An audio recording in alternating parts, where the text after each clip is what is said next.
What's going on, guys? It's your boy Abo here with All Things Sports, and today's video is the first video that I've ever done standing up, because this topic honestly got me so frustrated when I heard it that I knew when I made a video on it later, I wouldn't actually be able to stay sitting down the entire time.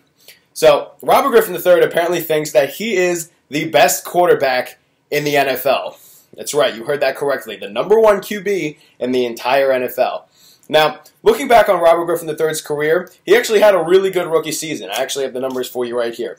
He had a 65.6% completion percentage, 3,200 yards passing, 20 touchdowns, 5 interceptions, 815 yards rushing, 7 additional touchdowns, a 75.6 QBR, good for third in the entire league. So he had one of the best rookie seasons that anyone has really ever had. Now, what happened later in the year was Robert Griffin III fell into the same stereotypical role that every run-first QB, which that's what Robert Griffin III is. He's a run-first QB who's been trying to be taught how to be a pocket passer, got lit up by Haloti Ngata, and the dual-threat quarterback turned into just a passing quarterback now. Teams don't buy his ability on the ground anymore because they understand that that knee is shot and his athleticism due to injury has gone out the window.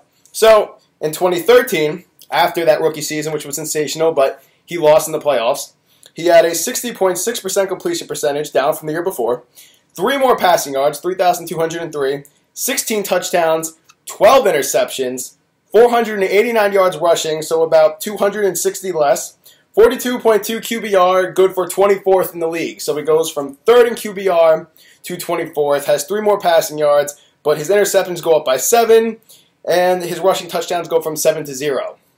So, he had a sophomore slump. He got injured, fine, whatever. He was letting his body recover a little bit. He was going to go back to maybe developing as a pocket passer. And, the year after that, he'll get better. I mean, his games played went down from 15 his rookie year to 13 the year before. But, I mean, hey, he just had to readapt.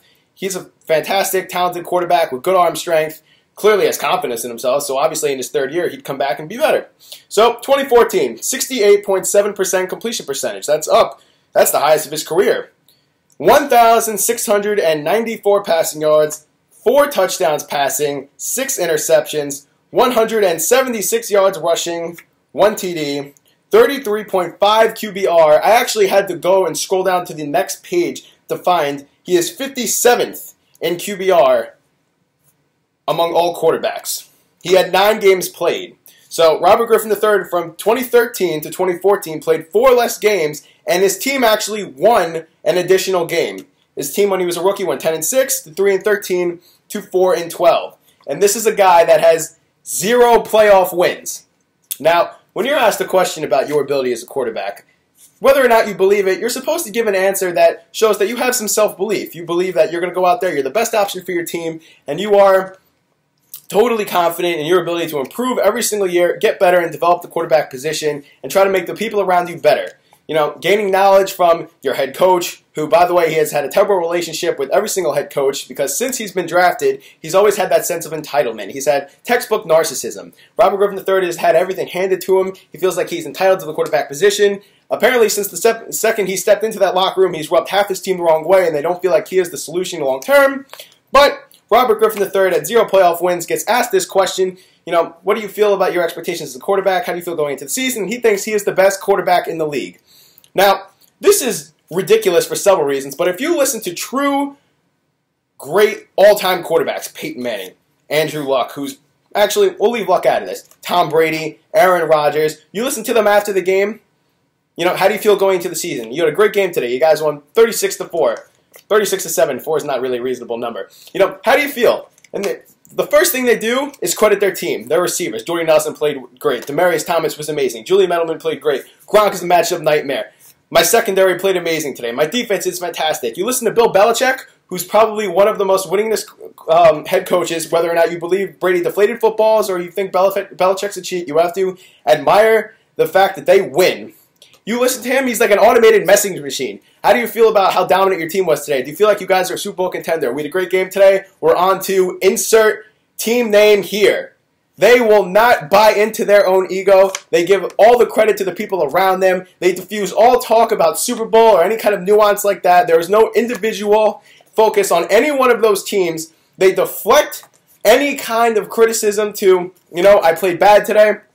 They accept it. Any kind of positive, you guys did this great today, they distribute it to the team. Because the thing about these quarterbacks that truly that can go down as the best quarterbacks in the league, do not care about individual accolades. Now, if RG3 truly believes that he's the best quarterback in the league, I don't understand where he's getting it from. Because his team, after going 10-6 his rookie year, 3-13, 4-12. So clearly from a team aspect, which is the number one thing you should be concerned about at the most important position in football, a quarterback, clearly you've had no success. Your QBR from 2012 to 2013 to 2014 has been 3rd, 24th, and 57th. Now, there are a bajillion other ways you could have answered this question. I feel like I'm the best quarterback for this team. I feel like I'm going to adapt and get better at this team. I think with this new head coach in my second year, I'm going to get better, understand the system. We're going to have more success. But when you go out there and say that you're the best quarterback in the league, as a fellow NFL player in that locker room, not only do I think that is the most ridiculous statement in the world, other teams must be laughing at him. Other people, other football fans obviously can't take him seriously anymore. So not only have you displayed a terrible product on the field, but now your word off the field, you as an individual off the field, can't be taken seriously either, because you're obviously not the best quarterback in the league. You know it, your teammates know it, your head coach knows it, the rest of the league knows it. All the head coaches know it. So from an individual that was ostracized in terms of half the league that dislikes him, half his own team dislikes him, when you go out and say some textbook egotistical stuff like this, who's had a reputation of not necessarily working as hard as he can, who has always had problems reading defenses and understanding the mental aspects of the quarterback position, this is some stuff that you do not need to welcome on yourself. This is like such an easy question. Do you believe you're the best quarterback in the league? You could have diffused this 6,000 different ways. The best quarterbacks in the league would never call themselves the best quarterback in the league. But you, who has won nothing, who has achieved nothing individually, goes out there and says he's the best quarterback in the league. This is exactly why the Redskins are going to have no success. Because regardless of the players in that locker room that deserve to have these kind of accolades put on them in terms of great players around the league, Ryan Kerrigan, Brian Arakpo, guys that work their butts off, that get grimy and under the tackles, that truly work, that allow that team to even be as moderately successful winning 3 or 4 games as they have. This is the reason why Robert Griffin III will never be successful, who is so oblivious to the fact that this is a question you diffuse from second number 1 to go and say you are the best quarterback in the league. Oh, I'm done. I'm done. This is the kind of stuff that makes you think about picking up drinking as a hobby. I can't. He's ridiculous. The Redskins are a joke. He's a joke. This is About All Things Sports. I want to know what you guys think. Please, I can't. I just can't. I can't. I'll see you guys later.